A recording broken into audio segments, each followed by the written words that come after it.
Bem-vindo ao Papo de Empreendedor e hoje nós vamos falar sobre a burocracia de abrir um negócio. Hoje a gente vai contar para você o que você precisa para abrir um negócio, dependendo da modalidade, quais documentos são necessários para essa abertura, e se você precisa ou não de um contador para poder começar a sua atividade.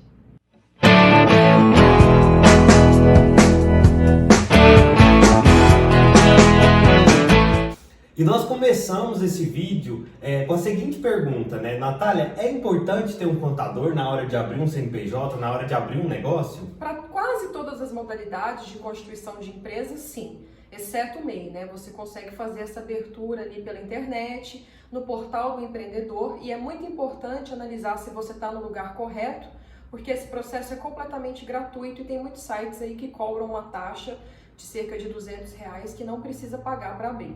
Agora, se você estiver constituindo uma LTDA, uma EIRELI ou qualquer outra modalidade, você precisará sim de um contador para te ajudar nesse processo. E como que a gente sabe se realmente precisa ser classificada como MEI, se a gente pode ser classificado como MEI?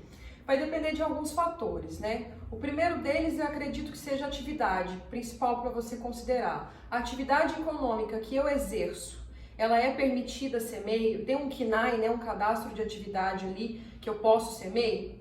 Um outro ponto, às vezes até pode, mas o faturamento que eu estou esperando ter com esse CNPJ, ou que eu já tenho como autônomo e eu vou abrir o MEI, ele ultrapassa 81 mil por ano? Então, se ele ultrapassa 81 mil por ano, você já não pode ser MEI. Já é mais importante que você também considere esse ponto.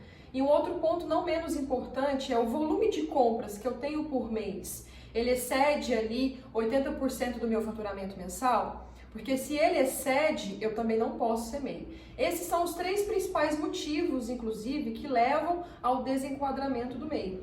Às vezes uma atividade hoje ela pode ser MEI, mas o ano que vem ela pode deixar de ser, Ou o faturamento está muito maior que 81 mil, ou o volume de compras também está muito maior.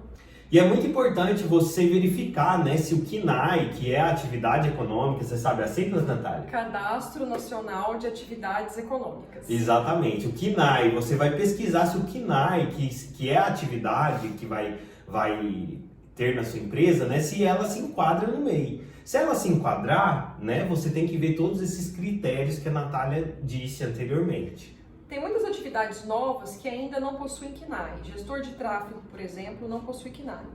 Então você tem que analisar se na emissão de nota, na descrição do serviço que você vai fazer, é algum serviço que caberia dentro do MEI ou se você já teria que ir para o Simples Nacional. Algumas atividades, profissões novas que estão surgindo aí nos próximos anos devem ser criados CNAEs para elas que ainda não existem.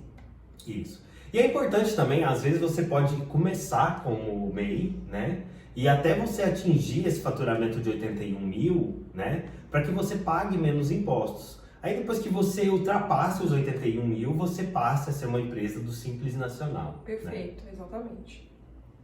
E quais são as etapas para você abrir uma empresa?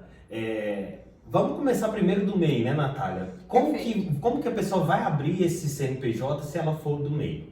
Primeiramente, você vai digitar ali no Google, quero ser MEI, acessar o portal correto, onde você vai conseguir acessar pelo gov.br, você cria um acesso ali com o seu CPF, e aí você vai na parte de inscrever-se e criar um MEI. Então você vai criar um MEI, colocar a sua atividade, o seu capital social, que é o quanto de dinheiro que você está começando, não existe um valor específico, tá? Então, se a sua atividade ela exige uma quantia pequena de investimento, coloque essa quantia ali, defina quais atividades você vai exercer e o nome fantasia do seu CNPJ. Depois que você conseguiu fazer o seu cadastro, e para isso você vai precisar dos seus dados pessoais, do seu título de eleitor e também do recibo das últimas declarações de imposto de renda. Ah, mas eu nunca fiz, não tem problema. Se você nunca fez, o sistema vai mesmo entender que você nunca fez. Mas se você fez, ele vai pedir esse número desse recibo. A partir do momento que você cria o seu cadastro como CNPJ, MEI, depois disso você vai precisar ir à prefeitura da sua cidade para poder fazer a liberação do site da prefeitura e você poder emitir notas, E para isso você vai ter que levar ali o seu cartão CNPJ, o seu comprovante que você abriu o MEI, os seus documentos pessoais, comprovante de endereço e IPTU. Então, com tudo isso em mãos, você vai ter a liberação e depois de alguns dias já vai conseguir emitir nota pelo site da prefeitura.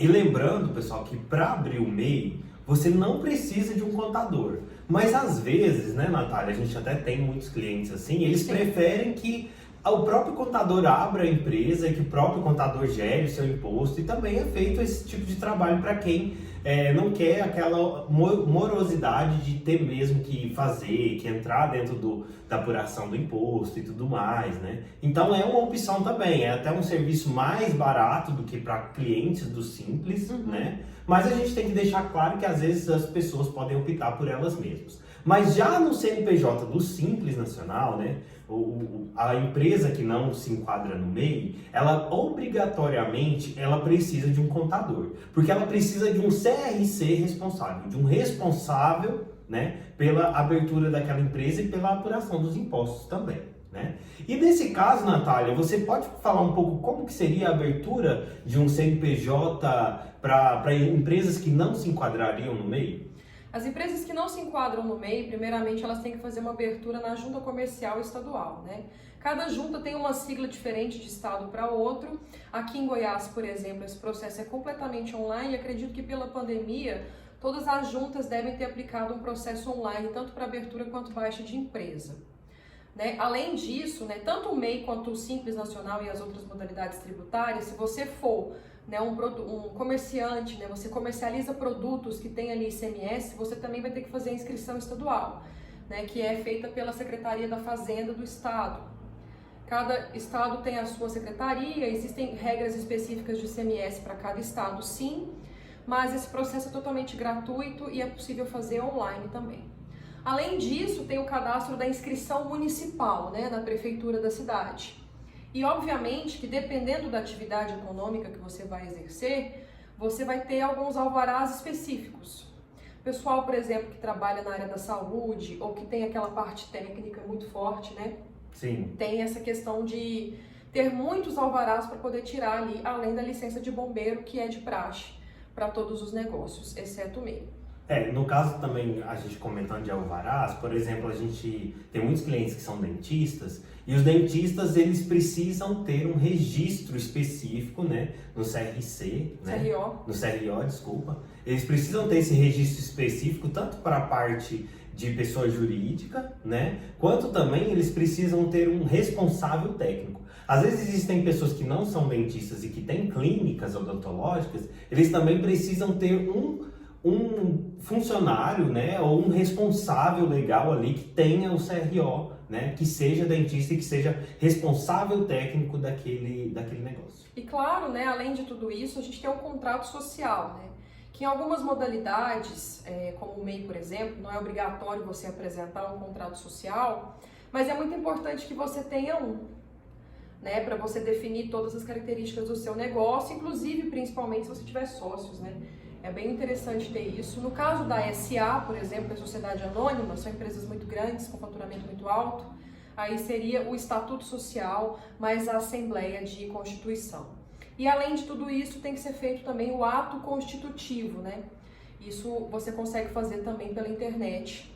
E é muito importante você ter um contador ali que te auxilie em todo esse processo. Além de ser importante, é obrigatório, né? Perfeito, exatamente. É obrigatório. Então, assim, além de todos esses fatores que a gente falou, tem as taxas, né? Eu acho super importante a gente falar sobre as taxas para as pessoas que querem abrir uma empresa, né? As taxas, elas variam entre R$600 e R$1.000. O que varia nessa taxa? Depende muito, Natália, da onde a pessoa está abrindo a sua empresa e também depende muito de qual atividade, né? Qual o KNAI dela de operações. Porque às vezes, por exemplo, se a pessoa vai abrir só um escritório, né? É diferente de uma empresa que vai abrir, por exemplo, uma clínica odontológica ou uma clínica médica, né? Então isso diferencia um pouco o valor de uma empresa para outra. Mas, entretanto, fica nesse valor, né? Entre R$600 e R$1.000. Eu digo todas as taxas, tá? É importante lembrar. Aí entra a taxa de bombeiro, taxa de prefeitura, taxa estadual, taxa municipal e assim por diante. E além disso, né, você vai contar aí com o honorário do contador, do profissional que você contratou. Sim. Então, quando você está abrindo uma empresa que não seja um MEI, já começa a pensar, eu vou ter que gastar X com taxas dentro do estado que eu tô, e além disso ter um serviço ali de um contador que varia também de 400 a R$ 1.000, acredito que você vai depender aí do escritório do contador que você está contratando. E eu te aconselho a verificar o CRC, isso é muito importante, tá, gente? Para você verificar que realmente essa abertura foi feita da maneira correta. Nós já tivemos casos de clientes que nos procuraram porque tinha o CNPJ aberto, mas não estava cadastrado em nenhum regime tributário. E aí isso é muito importante vocês analisarem. Se o contador que você contratou conseguiu cumprir ali o prazo de criar um CNPJ, cadastrar o regime tributário adequado para você e está emitindo as declarações que são obrigatórias de acordo com a sua modalidade, para que depois você não tenha ali um CNPJ inapto e outros problemas mais com o fisco. A escolha do profissional contábil que vai abrir sua empresa, que vai fazer sua contabilidade, ela tem que ser feita de uma forma assim muito minuciosa. Você precisa de um contador que tenha referência, talvez de mercado, talvez por conhecidos, né, por indicação de algum amigo, de alguém da sua área, né? Porque a escolha do profissional, ela pode te favorecer ou pode te atrapalhar. E se a sua área é uma área muito específica, muito regulamentada, é muito importante que você procure um contador especializado no nicho que você atua. Não só para a abertura da empresa, mas também para fazer a sua contabilidade mensal. Até porque ele vai te ajudar a verificar se você realmente está pagando a quantidade correta de impostos, se essa área sua tem benefício fiscal ou se ela não tem. Então, quanto mais regulamentada for a sua área, melhor você procurar um especialista. Se você é da área da saúde, procure um contador da área da saúde. Se você é da área de pet shop, procure um contador dessa área também, porque ele vai te ajudar até no planejamento tributário de acordo com aquilo que você comercializa. E assim vale para todas as áreas, tá, gente? É importante citar que para esse processo burocrático, né, de abrir uma empresa, ele demora aqui em Goiás entre 45 e 60 dias. Tem outros estados, como é o exemplo de São Paulo, esse prazo é um pouco menor, mas pode ter alguns estados que esse prazo pode ser um pouco maior, né? E Natália, quais são os documentos necessários para uma pessoa abrir um negócio? Primeiramente, ela vai precisar levar os documentos pessoais dela, né, assim como cópias. Isso eu incluo RG, CPF, título de eleitor, né, os números dos recibos e as declarações de imposto de renda, caso tenha feito, IPTU, comprovante de endereço também. E se você tem uma atividade regulamentada, você vai precisar também do seu registro profissional para poder fazer a abertura dessa empresa ou o responsável técnico, né, como a gente já tinha mencionado anteriormente. Aí, para você abrir o CNPJ, tá? Caso você tenha ali outras licenças para tirar, existem documentos específicos de acordo com cada licença.